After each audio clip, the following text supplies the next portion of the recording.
Hey everyone, welcome back to Life Unpotted community series. We are back, we are recharged, and we're ready to chat about a listener's question today. That question is going to be, what does it mean to be self-aware?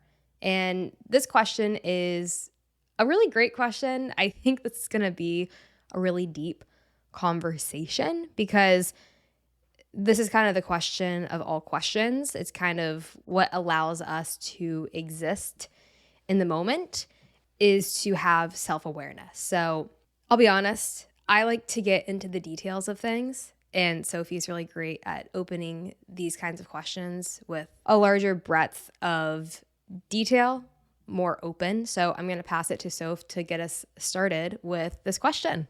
Hey everyone, glad to be back at our community series. What does it mean to be self-aware? What a great question. I'm honestly really excited to talk about this one because self-awareness, I think, is something that we don't know we have or we don't know that we're able to tap into until we do, right? Because self-awareness is the ability to be aware of how we're showing up in the world, how we're interacting with our friends, our family, our partners. How much are we aware of the way in which our thoughts are controlling us? And in turn, how that impacts the way we interact with the world. I think self awareness is so important because without it, what are we? We're unaware. We're lost in thought. We are being controlled by our emotions and by our past, and we're not here. We're not grounded. And it's only until we're here and we're grounded that we can really experience what's unfolding in life. So I'm excited for this conversation. I think a good way to start is maybe we can both go through, have we always been self-aware? And I'll go ahead and ask you, Daisy, like, what is your experience with self-awareness been the past 5 or so years? That's a great question. And I feel like the last 2 weeks prepared me for this because I feel like I am pretty proactive in recent years of keeping my thoughts at an arm's length and not believing them to be factual, understanding that they don't have to be taken seriously. I don't have to heavily invest in them. But the last 2 weeks, I got totally lost in them. And that was more of a reflection how I used to spend most of my life. And to paint a picture, say in college, I did really poorly in a class. I would think that I was stupid. I wouldn't be able to separate this experience from who I was as a person. Same with friendships, same with being in groups of people, same with all of this. I would take things very personal and as very matter of fact about saying, I am this.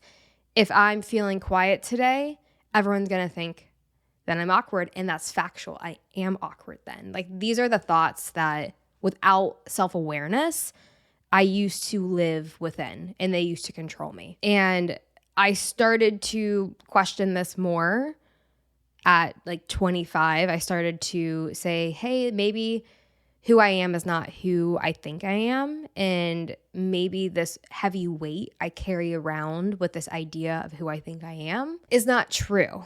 And I think the reality was like that started with having self-compassion for myself, because without having, I think, that self-compassion, everything just becomes a concept. It's not necessarily experienced out of de-arming the weight from weighing on your body, weighing on your psyche, weighing on your consciousness, weighing on pulling you down. And I think reality is without someone telling us that maybe life isn't what we think it is, it's very easy to live our lives through the lens of what everyone always told us we were and through the experiences that informed our idea of ourself.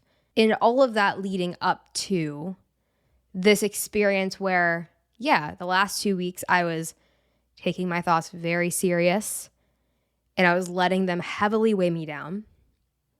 But after reflecting and journaling and connecting and self-expression the past 48 hours, I'm able to see like, oh, right. This is nothing more than me taking my thoughts really serious and overinvesting in the realness and the truth that comes with it. And the reality is I could have done this at any moment in the last 2 weeks. I just decided not to, because I was so invested in the idea that I was overwhelmed and that I couldn't be vulnerable and X, Y, and Z. The list goes on. So for me, what broke this pattern of heaviness, of weight, of carrying the weight of the world and feeling like, you know, maybe somewhat hopeless or feeling somewhat stuck or not excited or gray, feeling like a gray scale of 2, 3 different colors, was nothing more than me getting fixated on learned experiences of the idea of who I was.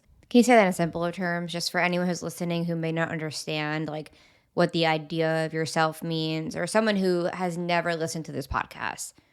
Can you just say that like a little simpler? Yeah, I would say that in the last 2 weeks, I was just really in my head. I was really in my thoughts, and my mind was racing and was really anxious, and I couldn't get out of it. And it was like a roller coaster. It was like a hula hoop of non-stop thought loops. And I just couldn't get out of it. And they weighed me down. And I think anyone who's listening to this podcast or may have an interest in this podcast is someone who maybe wrestles with their overactive thoughts. And that's really what I mean, is that my thoughts were really overactive. And I was in the front row seat to my thoughts versus being in the nosebleeds. And they were me. I was experiencing these thoughts with no separation. And I don't know how to say that any simpler. I think that, the closer we are to our thoughts, the closer we are to feeling the pinnacle of anxiety, to feeling there's no separation between us and these thoughts. And that is the feeling of being anxious. That is the feeling of being overwhelmed and thinking there is no escape. That is when we are taking our thoughts as fact. So to echo off that, I'd say self-awareness comes when we can recognize the ways in which we have been caught up. And it's interesting you're describing it, I think, from a very focused lens of, generally speaking, like the most important thing we do in this journey is recognizing we're not our thoughts. And then within the different levels of self-awareness, I would say, for me, self-awareness started probably 5 years ago, wherein I started saying there has to be more to life.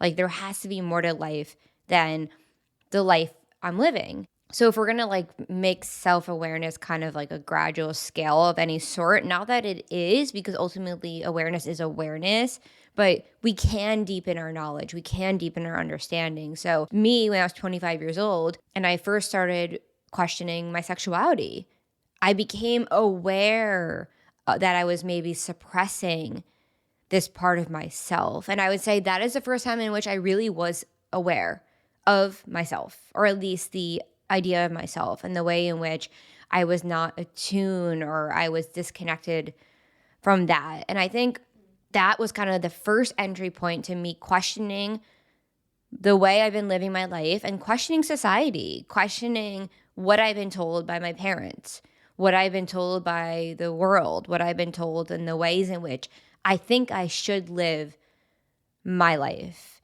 And I think from there, like if that's the entry, I think maybe it's important to note that like we can wake up at any moment, but I think a lot of the times our entry way into awareness, into self-awareness is some sort of experience that we have that makes us question the way we've been living, right? Maybe that's a death in the family, or maybe that's you lose your job, or maybe for me, it was something that just felt so not aligned. So I think after that, after me recognizing all of that and being like, whoa, okay, so being like, okay, there's 25 years old Sophie, right? And there's also all these other years of Sophie, of who I have been, how I've showed up in the world. And I think that understanding for me kind of created this contrast to understand. So this means as we're living life, it's possible to not be living in a way that is true to us. understanding, now having this new understanding that there is something that I wanted to access, meaning tapping into my sexuality, tapping into this true part of who I really was that I haven't been accessing, created the parallel or the contrast to understand that it's possible in life that the reality we're living right now is not the only reality to live. And I kind of think that that's what self awareness does. It makes you question what you're doing in life and ask the big questions of whose life I've been living.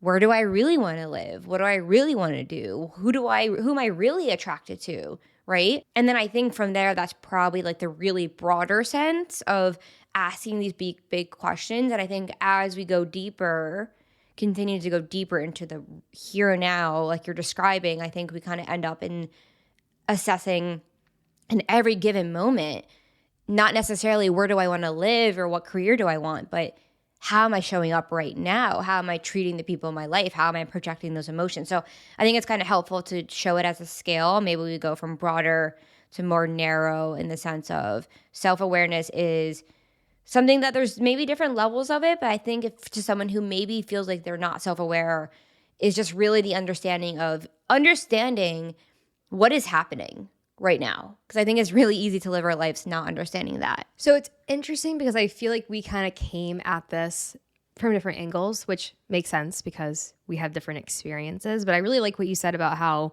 self-awareness really for you began with the simple act of asking questions. And I like how you just kind of said on a scale, there's different kinds of questions you can ask yourself. And the number one question being, what's stopping me from being in this moment? Not focusing so much on questions of where am I going to live? Who am I going to marry? Who am I going to have kids? Am I going to do this? Like those questions are very much focused in the future. And I really like what you said about how these questions that you've honed in on to start on the scale of life of question asking is really narrowing in those questions for this exact moment. And I really like that angle because it can be really difficult to find yourself in the present moment, especially when you were or you are in a position like I was the past 2 weeks where I felt like I was just constantly in an entanglement of my thoughts. And using this skill that you just mentioned of asking questions about the present moment can really help you broaden your world and your expansiveness of what you are experiencing because everything can only be experienced in this moment. And just on the antithesis of that, what I found myself doing when I was so caught up in my thoughts was that I was caught up in the idea of, quote unquote, it's coming, it's coming, it's coming, it's coming. Whether that's in finding happiness through doing a certain project with the house, doing a certain project with getting a herb cabinet, with getting shelves in the wall. My point in saying this is that when we're anxious, we do tend to ask ourselves questions of what can make me happy? What can make me happy?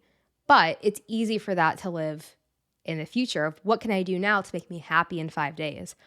What can I do now to make me happy in the future?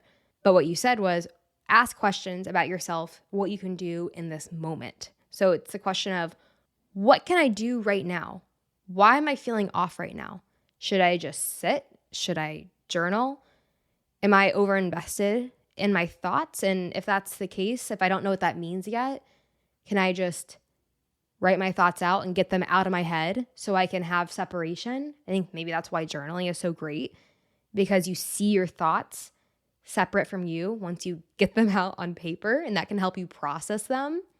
That can help bring you into this moment. So I really liked how you just clarified and specified the active questions because I can see how that would be misinterpreted to ask ourselves questions about what can make us happy, but it's more so asking ourselves questions in this moment, like what do my jeans feel like as I rub them? Like things that can really bring us back to this moment because that is where self-awareness is. It's when we can come into this moment or we can be aware, we can start to become observant of the crazy thoughts that we are believing. Yeah, and I think another really big one is self-awareness in the way in which we interact with other people. Because we spend so much of our lives interacting, whether in a relationship or with our friends or our family. And I think a really big one for me was the self-awareness that I had a tendency to want to control other people. I had a tendency to want to control outcomes, control maybe if someone was saying something that was uncomfortable or implicated me having to open up. Like, I feel like I spent a lot of my life kind of hiding who I really was. Like, I used to not want to talk about my sexuality. I was so scared to talk about that. So I would kind of try to deviate conversation so that they wouldn't have to bring me back to me having to talk about myself. And I seen that, I think that started with childhood, really, like being scared to talk to my parents or being scared to be honest with my parents about what was happening because my parents were pretty strict, but kind of this habit I developed over the years of wanting to avoid talking about myself, wanting to avoid showing up as me. And I think a lot of that turned into wanting to control other people and maybe asking questions in ways that would deviate from me having to be present in what was really happening. So, also defensiveness. That's a big one for me. Like being defensive, if somebody said something that implicated something that maybe I had to change about myself. I'm trying to think of an example. Like if you're like, Sophie, you're being kind of harsh right now. And I'm like, no, I'm not. Like, you're just being sensitive. That's a big one. Like, why am I not able to hear what this person's saying about me? And maybe I am being harsh, but my default way of responding was to undermine what they were saying by saying, no, you're wrong. That's a huge one. And I saw this a lot in my dad growing up, and I saw this a lot in other people growing up of just kind of like the inability to look at ourselves. And I think that is the key in self-awareness is saying, okay, maybe what this person's telling you about you is true. Maybe the way that they're saying, hey, you're making me feel a certain way, or you're causing this XYZ. And yes, we can understand that, of course, like we're always responsible for our own emotions. But in terms of an awareness level of understanding how are we showing up in the world, how are we responding in ways that maybe are implicating other people? Because I think a big thing you get from self-awareness is empathy.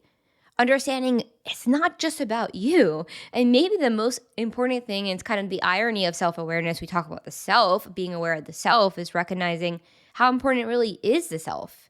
How important is this idea that you're trying so hard to maintain that I'm so scared to accept that maybe I am being controlling, or maybe I am being aggressive, or maybe I am undermining you because I'm so scared to confront that maybe there is something wrong with me, but the reality of it is there's never anything wrong with me. But just the whole idea of how we just don't want to accept how we're showing up in our dynamics. Well, is that a sign that we are over invested in the idea of ourselves in that moment? And by that, I mean, we have settled upon idea of ourselves that is comfortable, and anyone who threatens that is factual is threatening our idea of perceived certainty. And by that, I mean, we are taking something really serious. Think of someone in your life. Maybe it's an older person in your life. Maybe it's a grandparent, someone who just doesn't take anything seriously. They'll laugh at anything, and take that person and compare it to you, like this example that Sophie painted of someone saying, you just hurt my feelings. Like, why'd you say that? And them being like, well, you're just too sensitive. This is what I said, and I said it. So whatever.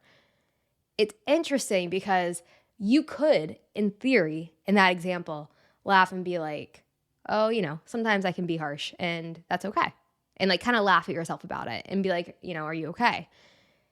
And it's interesting because when you are super defensive, it is offending this idea you have of yourself.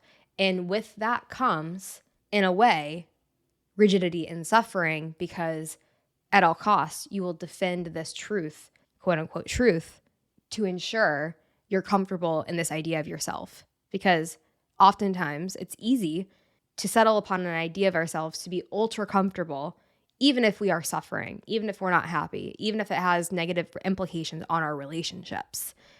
So I think it's just a reminder, if you have the urge to get mad at someone, are you taking the idea as to why you want to get mad at them too serious? Like, an ongoing thing for me is noises. of all kinds. And something that I do when I hear noises that inherently trigger me initially, I say, what's the narrative here? The narrative is that I had an intense upbringing where I heard a lot of noises, and yeah, there's truth to that, where my body reacts intensely to noises. But I can acknowledge that without leaning heavily into it and reliving it and making it factual. I can acknowledge that that's true, and I can say, but that's okay. I'll move on, right? It's easy to get ultra triggered by things when you say, yep, this happened, and that's why I'm this way, and that's just how I am. You're defending an idea of yourself, even if it perpetuates suffering, where it can be very uncomfortable when you're triggered by something, in this case, maybe a noise, and you feel attacked. And you think, well, that's silly, isn't it? Because look at where I'm at. Look at who's making the noise. They would never inherently try to attack me. And it's interesting. Yeah, you, Sophie. So it's interesting to question that initial trigger, because you can kind of be like, wait, that's silly. But again, going back to what you said earlier of becoming self-aware, it's asking questions in the present moment to separate yourself from your thoughts and from taking them too seriously. Well, it's really taking accountability. Like, it's taking accountability and responsibility. I think self-awareness goes hand in hand with accountability. Self-awareness is saying that maybe I feel really annoyed right now. Maybe I feel really frustrated right now, but I'm not going to react. I think self-awareness is staying open no matter how triggered you are. And I feel like we haven't talked much about triggers recently, but that is like so much part of this whole conversation is becoming aware of the way in which we react to other people, becoming aware of the way in which we want to close, becoming aware of our tendencies to feel I even noticed this like earlier today, like there's this dynamic situation I have when like I'll walk into a room, or for example, like I walked into the apartment today and I was like really in my vibe. I was listening to music. And I noticed this tendency in the past where maybe like someone would say something to me, like my mom or something, that would kind of make me feel triggered and make me feel like I can't stay in that experience. Like I can't keep vibing out. I have to shut down. And I've noticed that a lot just in our relationship, Daisy, or just in my experiences with other people, like feeling attacked, feeling like threatened, feeling like somebody wants me to suffer. That's a huge one that I've experienced, is thinking that somebody else wants me to suffer. So I've noticed that come up a lot, of just like the feeling of, I can't really think of a good example. Like, do you know what I mean? Like that feeling of in a dynamic with another person, all of a sudden I feel disappointed, or all of a sudden I feel angry, or all of a sudden I feel mad. And it's like, I can either follow that emotion and stay mad because I think I'm right in that. I think that's what's actually happening. Or self-awareness comes in and it goes, wait a minute. You don't have to respond that way. That person's not trying to hurt you. No one's trying to hurt you right now. You just are thinking it to be other than what it really is. That's really interesting, because when you walked in from your walk, I was trying to figure out, like, is she angry? Is she mad? Like, and that's just like my own, I do that sometimes. Like when people get home, like I try to figure out, are they coming in angry? Do I have to change my state? And that's why I kind of was like watching you. Sometimes I can't tell. Like I couldn't tell, like if you were just like kind of in your zone listening to music, and like that's great. Or I couldn't tell if you're storming in and you were angry and mad, and if I needed to like change my state. And within like a minute, I was able to recognize, oh, like there's no animosity here. There's no anger here. She's just existing. So I was set free. I was like, okay, so I can just exist because she's just existing. There's no energy. There's no emotion that is being projected outward from her. I misinterpreted that as her just feeling intense and excited about whatever she is excited about, whatever you're excited about. So I think that's just on the other side of it, both of our patterns kind of merging together. So I was just kind of explaining my experience with that, because it shows the other side of it, and how my experience is to inherently think that someone is attacking me, which is funny because that's what your experience, you thought, was when you walked in, because maybe you're used to being shut down for being yourself. I don't know. But it's interesting how both of these things can manifest into different things, different actions, different outcomes of being super outward and talking a lot and singing versus shrinking and becoming small. But it's at its core the same thing, the emotion you're feeling from it. So without self-awareness, this could be a collusion of emotions. But with both of us having self-awareness, we are able to both quickly check out of the initial reaction that we were hardwired to respond to these interactions with. Okay, so I think this one is really interesting, and I think it's really making me think about being a child and like coming home and maybe being excited about something, and then one of my parents not being excited about it. And I don't know if I really had this on an intense level in childhood, but I definitely remember whether that was a friend or somebody in which I was really excited about something and the other person like wasn't equally as excited. And I've seen this trigger come up like to this day of kind of almost wanting someone else to see me or wanting validation from somebody, and like paint the picture of like, so I come into the apartment and I'm feeling really excited about something. And then you're there and you're kind of like not. And all of a sudden I get mad that you're in a bad mood. But it's almost like, why do I care what mood you're in? And then you could flip it on that. Like, why do you care what mood I'm in when I walk in? Like, why are we? Well, I think it's a sign of a lack of accountability in that moment. You're falling victim to For both parties, right? For both parties, yeah. Yeah. You're falling victim to taking what it is you're feeling very seriously. And this person, from being on the opposite spectrum, is threatening your current experience. Does that make sense? Why do we feel so threatened in our experience by other people why do we feel so threatened that like my state has to change because of somebody else? Like, and I look back, like I remember like a one big one I would see is at my old job, like coming in, feeling really excited, feeling like I have my music on, and getting to my job and having to turn it off and being really annoyed because like I didn't want to be there. But I think going back earlier, it's like maybe being told like, oh, you're being annoying, or maybe like being told that, oh, that's, like expressing ourselves, or the way in which like we like judge people who dance on the streets. Just kind of the way in which I think generally speaking, when there's a lot of pain in this world, and I think a lot of that pain manifests in maybe parents who raise us saying, you can't be that way. If you're expressing yourself, if you're singing, if you're dancing, like you have to shut it down. I don't want to see that because it triggers their own pain. So I think it almost feels like for me a lot of the times, like feel like I'm walking kind of on eggshells in a way of, and I wonder if this is just what I've picked up from you, because I know you have from your growing up and your life and your dynamics to authority or whatever. Like, I don't know if I even had this before our relationship. I can't remember, but I do remember feeling threatened and feeling defensive. So maybe our relationship just brought to light what was already in me. And it doesn't matter where it comes from, but it's there nonetheless. So, well, relationships are always going to bring up what is inherently there because that's what relationships do. That's why relationships are so hard, because it brings up the depths of the things that you want to hide. And to have a true relationship that's open and safe, you have to work through those things, or else you're going to bring them into the relationship and hurt the other person and break the trust that you've built and the loyalty that you've built. So I think that's why relationships can be such a proponent of waking up, healing, taking accountability, recreating the narrative, because there is a constant driving force. There is a constant mirror being held up to you that you're seeing your reflection, and you're being told that X, Y, and Z is happening, and you're seeing how it impacts your relationship, and no one wants that to happen.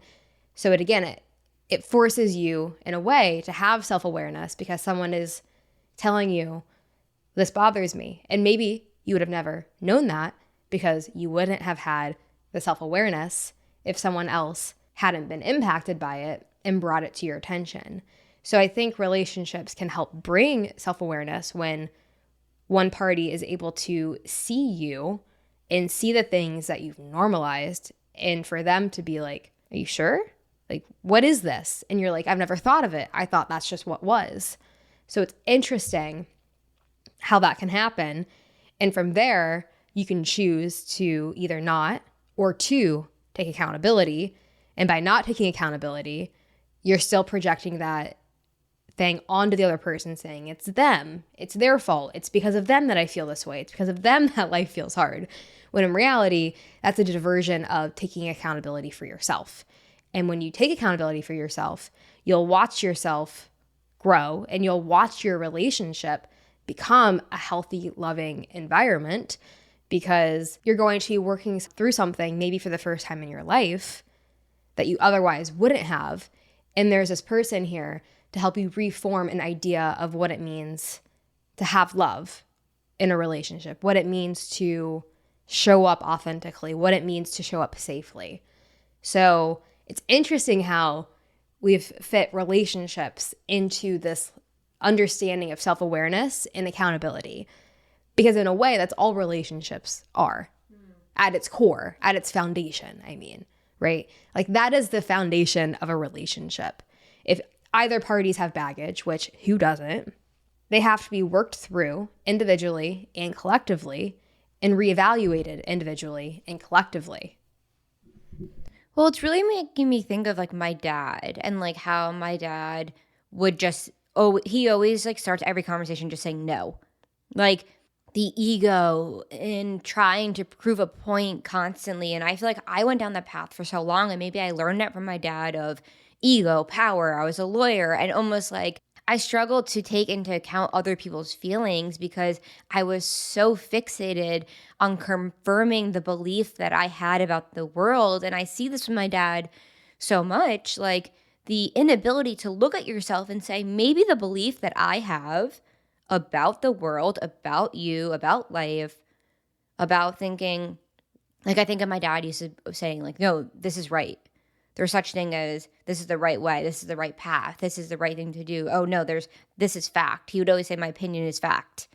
And I'm just like, how could our opinions ever be fact? Like as soon as we're settling on anything in life, as soon as we're believing anything as true and we're holding that conviction, we have to pause, because that's where the self-awareness comes in to go that to recognize that our conviction in anything are extreme. And there's a difference here, I think, in passion. And I've seen this too with myself because I am somebody who gets really passionate.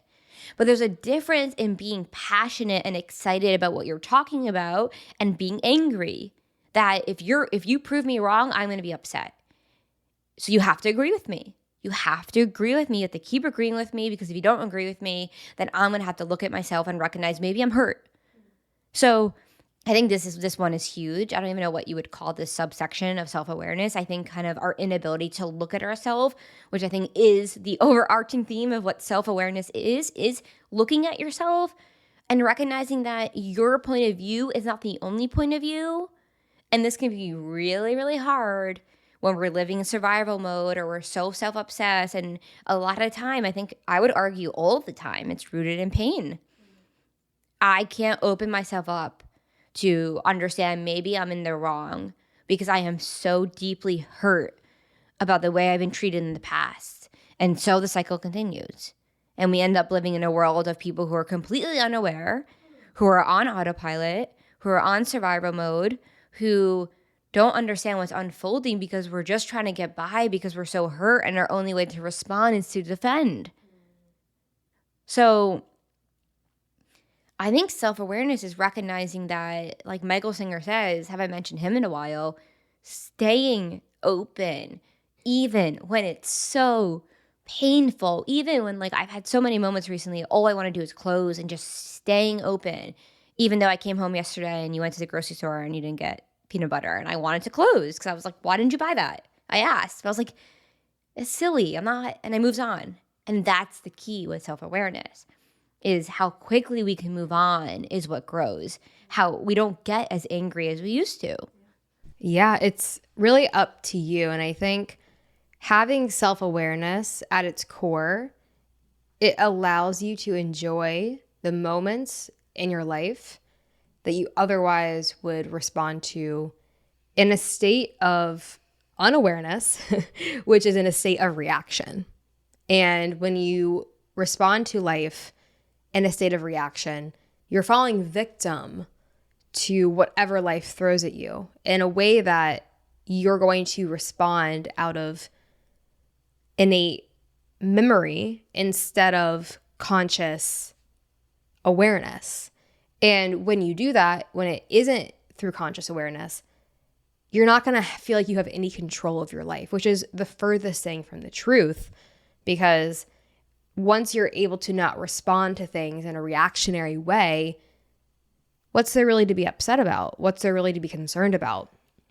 You have the option on how you want your life to be. And that might mean that you'll have momentary levels of discomfort because you get triggered, and instead of reacting and projecting them onto someone else, which can lead to hours and days of just continued passed back and forth anger, you can have that momentary discomfort, which can be empowering, which that's accountability, which allows you to take control of your life and actually see enjoyable experiences manifest.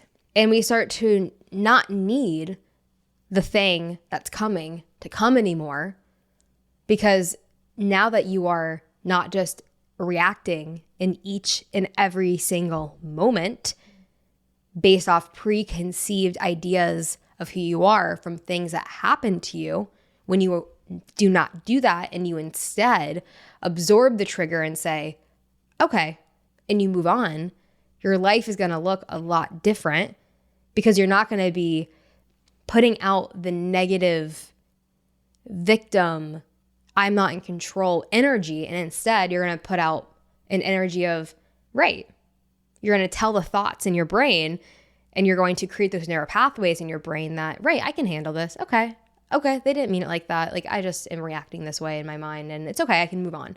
You're going to create a lot more self-compassion for yourself.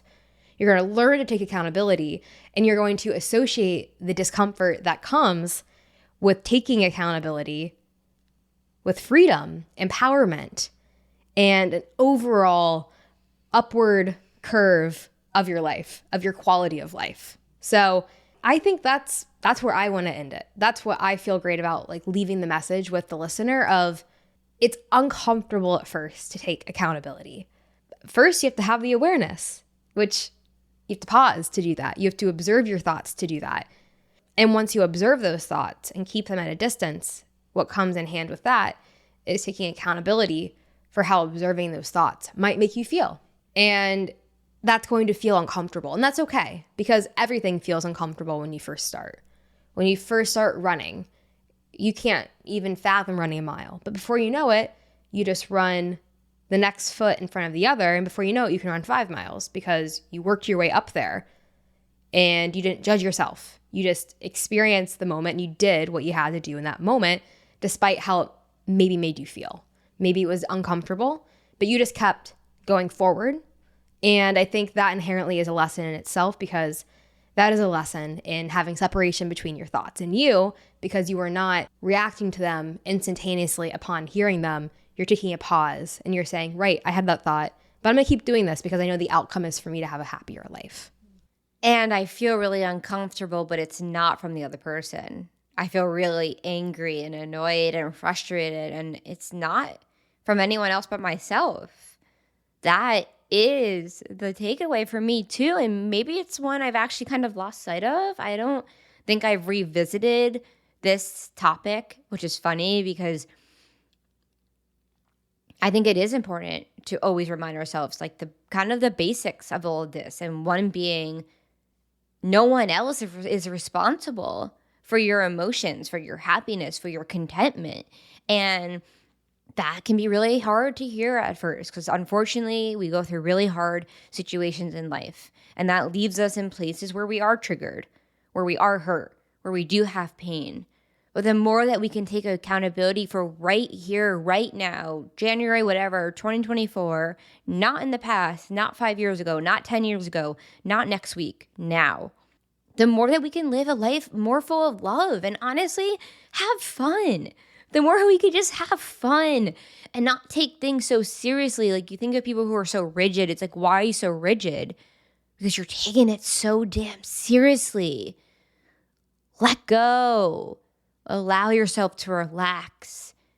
And I think that's what self-awareness is. And I think to close out the episode, it's a really great question. I really love this question. Is self-awareness starts when we become aware of the ways in which we are responding. Self-awareness starts when we become aware of how we're reacting, that we feel triggered when someone says something, that we feel hurt when an expectation is not met, that we feel frustrated when things don't go our way. Self-awareness is recognizing that the thing in which you are attributing your feeling to is not where your frustration or suffering is coming from. It's recognizing that it's you. It's always you. And I know that could be a very unsettling answer to have, but it's not, because it is empowering, because you are the one who can change your life. If we wait for every external force in life to get perfect, if we wait for every external circumstances to align perfectly to curate this very specific life where nothing ever bothers you, you'll be walking on eggshells your entire life. It is you who has to take the accountability. It is you who has to take the responsibility. And I say this talking to myself. I'm always just talking to myself on this podcast because I'm going through this actively. Daisy and I both are. I think self-awareness is one in which we can easily tap into, but it's a lifelong journey of continuing to cultivate it. So thank you to the listener for such a thought-provoking conversation. This was incredible to talk about. I'm also just feeling a lot more aware than normal because we're back in Austin. We're back after vacation, and I'm thinking it's really hard to be self-aware when you're on vacation. Something about being back into flow, and like, I'm curious, someone might feel otherwise, but having something that grounds you and pushes yourself and doing something uncomfortable allows you to go, oh, I've been so caught up in my head. But there is also the experience of getting so caught up in it that you learn a lot, that you otherwise wouldn't get caught up in it if you were super grounded. And it makes you have a newfound gratitude for these practices that help you stay grounded, because I have a new appreciation for this podcast and what it does for me. And I can understand if I agree. I feel the same exact way. And I can understand that this podcast would be helpful, because I can just understand that now. I don't judge that the way I used to, because I really see how in normal, typical, standard American life, these topics are not talked about. I see that. I see how easy it is to fall out of shit, out of the great realm of self-awareness, when you just sit and do nothing. And we did nothing for 2 weeks. And it was hell.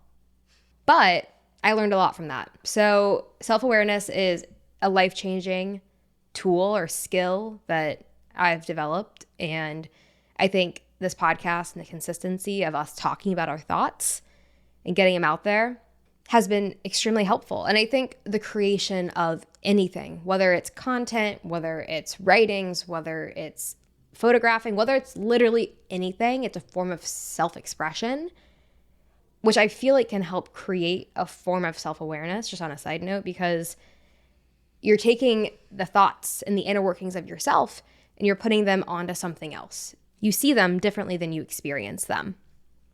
So on that note, I do too want to thank the listener for this question. It was really thought-provoking and interesting, and feeling really in the groove and excited to be back podcasting with you all. And we're excited to keep releasing episodes, and for the community Zooms that are every Tuesday, really looking forward to those. So stay tuned. We'll be back next week, and have a great weekend, and hope you're able to maintain a sense of self-awareness. Have a great weekend, everyone. And we'll talk to you again on Tuesday. Cheers.